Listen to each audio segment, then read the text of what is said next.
Hi, my name is Dr. Josh Gellers, and this is Module 1, Lecture 1 for our class, Introduction to International Relations. So what do all of these images that you see before you have in common? On the top left, you can see President Obama alongside other world leaders who have come to discuss the terms of a new international trade treaty called the Trans-Pacific Partnership. Moving clockwise, you see a group of young Africans who are crossing the Mediterranean, hoping to make their way over into Europe for better economic opportunities. Continuing down, you see an Israeli medical professional who's working with a woman and her child who've fallen victim to the earthquake in Nepal. And finally, you can see in the image from CNN, broadcasters who are discussing North Korea's attack on Sony in the United States. What do these images have in common? Well, you guessed it. They all are examples of international relations. So what is international relations? International relations refers to the relationships among the world's governments. Mainly, it focuses on patterns of conflict and cooperation in the international system. And the central trend is globalization. And in particular, there are two areas of globalization that we're going to pay attention to. The first is in the improvement of global communications. So here you can see a chart that shows you the difference in the number of users of the internet in different regions throughout the world. And clearly, it's evident that North America leads by far the rest of the world in terms of the sheer number of people who have access to the internet, although this is changing over time. Another example can be seen in the spread of international trade and the speed with which these kinds of economic transactions are taking place.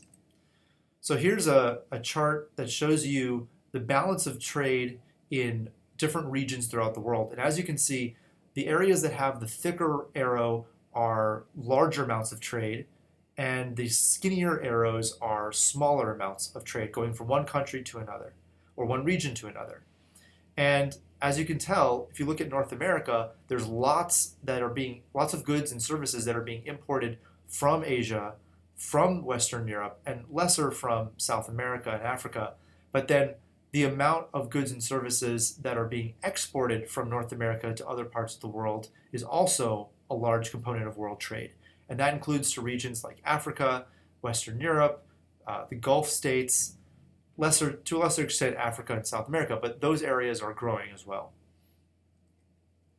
So globalization has many different definitions, but here's one that we're going to use for this part of the class. It refers to the widening, deepening, and speeding up of worldwide interconnectedness in all aspects of contemporary social life. There are three different views about globalization and the effects that it's had on international relations. The first conception is called the optimist. This is someone who believes that globalization has created a global marketplace that has increased wealth or prosperity, but has made states, which are the central actors in international relations, less relevant because we have lots of other actors that are now having an increased role in the way that the world works. Another conception falls under the category of those who are skeptical. And this is a group of people who believe that we are actually no more integrated than we were before World War I, and the north-south gap that is between the wealthy developed countries and the poorer developing countries is actually increasing, and it's dividing the world into rival economic blocs like the European Union and Asia and North America. And then finally, there are those that consider the role of globalization to be something of a transformationalist approach. And this is where state sovereignty, the ability of a state to do what it wants within its own borders and to be free from foreign interference, has eroded, but power has been diffused to give non-state actors, individuals, non-governmental organizations, greater influence over the way that international relations and international politics and decision-making works. So the balance of the evidence here so far is that we have different views about the role that globalization has played in international relations, and some of that will depend on the evidence that we look at. The key problem in international relations is known as the collective goods problem. And this is where there are individual interests, and they run up against what might be the best interest for the whole group. So if one person, for example, wants to have an expensive dinner, but no one else in their family wants to pay that much money for an expensive dinner, then the individual interest that individual possesses might cause them to recommend a very expensive restaurant that night, whereas everyone who's paying for their meal will be worse off because one person went at the decision to make the restaurant reservation on their own interests as opposed to those of the larger group. So this is a major problem in international relations, and it is translated into different kinds of issue areas. So we'll look at a couple right now. The collective goods problem is relevant in the context of, among other things, global environmental issues.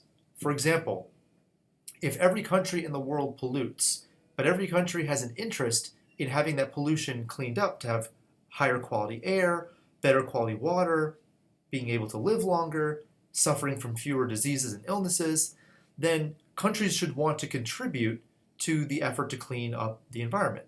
But the problem is that any one of those countries is only responsible for a fraction of the problem, and they might rely on other countries to pick up the check, so to speak, and to pay for the costs associated with improving the environment. Another example might be seen in the case of military alliances. Countries who are part of a military alliance have a reason to want to work together, and that is to provide collective security.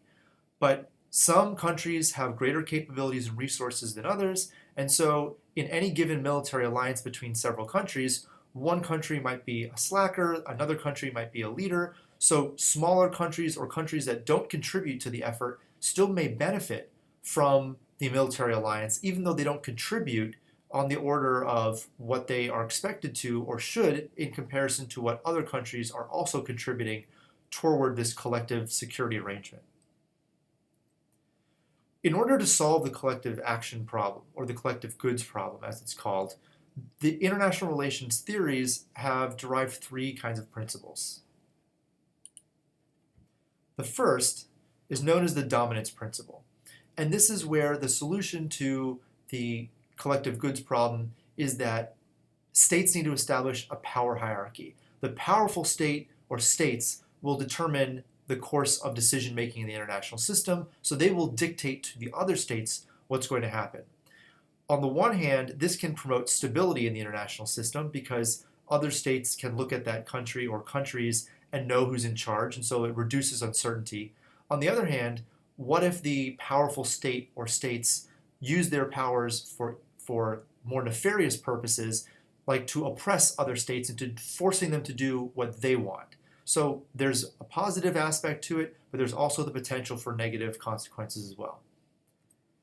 Another principle is called reciprocity, and this is where states will use a combination of incentives and punishments, also known as carrots and sticks, to promote cooperation between states. So the benefit of this is that using a mixed incentive and punishment kind of protocol might incentivize and create the conditions for more cooperation on important issue areas. On the other hand, it might make the process of accounting very difficult. And by that I mean keeping track of who's punishing whom, who owes whom incentives, how these are going to be distributed among the different actors in the international system. So it becomes very complex in terms of trying to decide how these incentives and punishments should work on different issue areas to solve international problems. And the final core principle that's used to resolve the collective goods problem is the identity principle. And this is where states work together to create caring communities where they see eye to eye with the other states, and so they have a reason to want to work together because they have an affinity toward one another. So on the one hand, this may help states to redefine their interests into pursuing common goals. On the other hand, it can also result in, based on what we know in psychological literature, demonizing the outgroup or the others. So it may cause certain groups to become more isolated from other groups and begin to harbor negative feelings toward those groups that are not part of their identified community.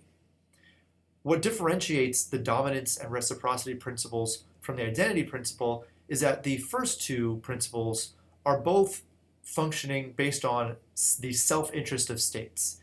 In the case of the dominance principle, Powerful states will pursue power in the international system to become the most powerful states so that they can dictate the course of what goes on, and then they can not suffer the ill consequences associated with having those terms dictated to them if they were weaker states.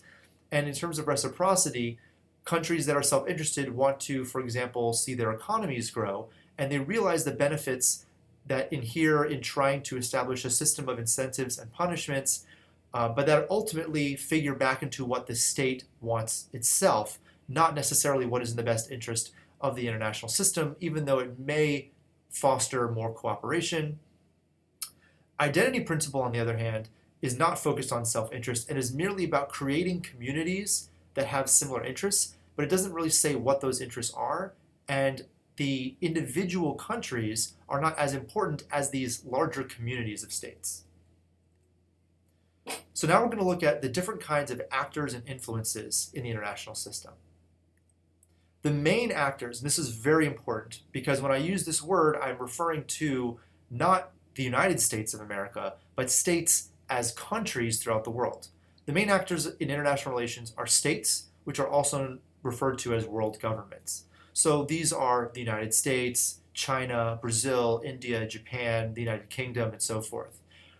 They are, and for a long time have been considered, the most important actors that have any kind of influence on the outcomes of international affairs. Within those state actors, there's the state itself, which is constituted by the leader or leaders of a country, and the bureaucracy or the administrative side of the country that makes it run, as well as the international system in which the states operate. And the international system features relationships between countries, rules, laws, and patterns of relations that countries have gotten used to, which help them to create order in an otherwise very complex system. There are also non-state actors as well. These include intergovernmental organizations, like, as you may see here, the United Nations. There's also non-governmental organizations, or NGOs, as an example, Amnesty International. And finally, there are multinational corporations. You could probably think of a lot of examples, but one of the earliest ones that might come to mind are companies like Nike, for example. So these are some of the major kinds of non-state actors that are still relevant in international relations, even if they're not considered the main actors. One way that we can look at international relations is by comparing different levels of analysis based on how the system is ordered, and that may give us different insights into how different inputs affect outcomes in international affairs. At the first level analysis, we look at the individual level, and this is focused on the role of people, especially leaders, in the way that their countries operate and the impacts that they have on conflict and cooperation. Like, for example, the gentleman depicted here, who is Saddam Hussein. What Saddam Hussein did as the leader of Iraq had an effect on many different countries throughout the world, caused a lot of violence and strife and conflict, and so some people might argue that we should pay attention to the role of individuals if we want to understand how states behave. Another level of analysis can be seen internal to states at the domestic level.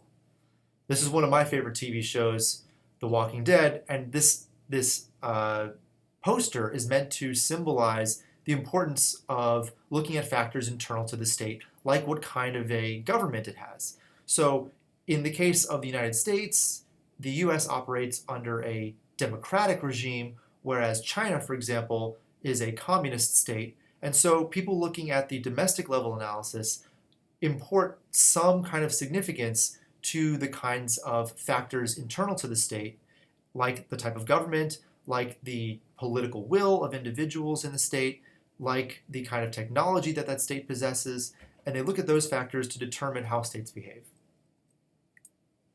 Another level of analysis is looking at the relationships between two states, hence the word international. One of the most important examples of this is probably during the Cold War, when the entire world was basically ordered on two different sides. On the one hand, you have the United States and the capitalist countries. On the other hand, you have the Soviet Union and communist or communist sympathizing states. And there was also another group of countries called the non-aligned movement, but suffice it to say that most countries in the world fell into one or other of these categories. And so in that instance, the way in which these two countries interacted had a demonstrable impact on the way that the international system functioned. Finally, there's a global level of analysis, which looks at different kinds of trends that are happening all over the world and how those might impact international relations. One example is the trend toward democracy. You can see here in this chart that since the early 1990s, about the time when communism ended in Eastern Germany, and the end of the Berlin Wall, the dissolution of the Soviet Union, that is the critical juncture at which the international system began to shift in favor of the number of democracies throughout the world.